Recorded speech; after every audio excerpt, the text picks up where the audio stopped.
Alan Weisselberg. Do I think he will? Yes, yeah. Absolutely. They all will, the family and the officers, yes. Why are you so confident of that? Alan didn't do anything without discussing it with him. He didn't do it behind his back. They did it together.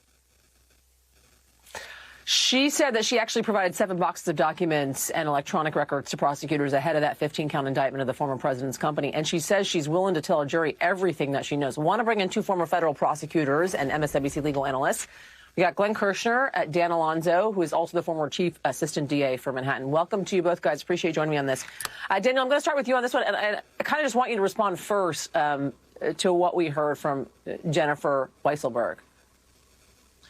Well, she's probably right. I'm sure, I have no doubt that she's telling the truth as she knows it. The only thing that people need to remember, though, is that the prosecutors have to prove it. So, yes, it's highly unlikely that this all happened without Donald Trump being aware of it, or whichever one of the kids was at the helm of the organization being aware of it, sure. But that's not enough to convict somebody. So we need to know what else there is. We just don't know yet. But she's right that it's almost certainly true. But I'd like to see what else the DA has, and the answer is millions of documents that we have not seen yet. She was also pretty confident that this was not the end. This was really just the beginning for what was to come. In your experience, do you agree with that? I do agree with that, particularly since I know it's a 6-month grand jury, since I know that what they're actually looking at is much broader than simply these tax charges, which are quite serious, but they are looking at a much larger investigation. And obviously, we know there's a lot of predication out there for Michael Cohen's testimony and other places. Doesn't mean there will be more charges. It just means that I think it's likely that they are looking for there to be a broader set of charges, either against other people for this or for other things like the accounting frauds that we've heard about. The thing to remember now is these are strong charges by themselves. We'll see how Mr. Weisselberg reacts to them. Perhaps he'll fight them.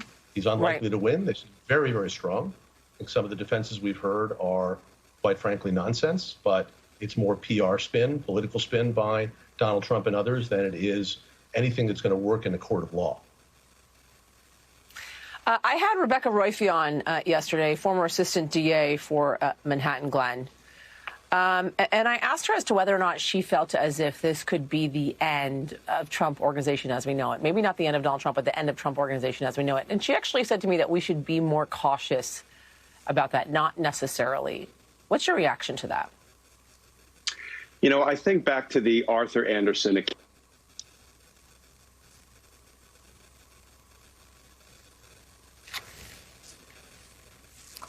I think we're having some audio issues with Glenn, so we're going to try and get him back. But want to go back to Daniel on that. And Daniel, I'll give you the same question that I just gave to Glenn, which is, should we be more cautious when it comes to the end of the Trump Organization? And one of the things that I posed to Rebecca was the fact that it seems as if the Trump Organization owes so much money, which we now know from financial disclosures from the New York Times. And even in borrowing that money, it's going to be tough for the Trump Organization. How do they survive an indictment? Well, Becky Roife is a very smart law professor. She's cautious. I am, too. I don't think we know enough in the public domain to be able to say this is it. This is a death knell for the Trump Organization. Of course, it's a big deal for companies to be indicted. It's an even bigger deal for them to be convicted.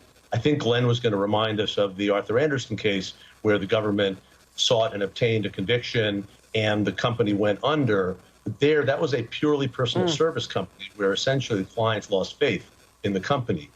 Here, it's a different kind of company. It's a development company. It's a branding company. There are big reasons for them to be worried about this, right? So I think there are 2 main ones. One is, what are their creditors going to say in terms of, well, you got indicted, do we want to continue the relationship with you? I think the incentive of the lenders is to stick it out because they like money and they're getting, presumably these loans are at this point performing.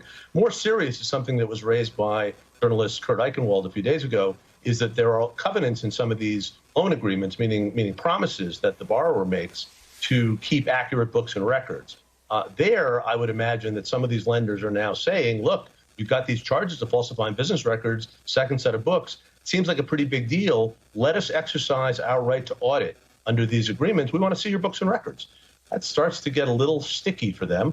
Again, it doesn't mean they're going to end the loan, call the loans now. Doesn't mean the company's going to bankruptcy tomorrow, but it is a reason for them to be very, very careful with how they proceed in the next few weeks.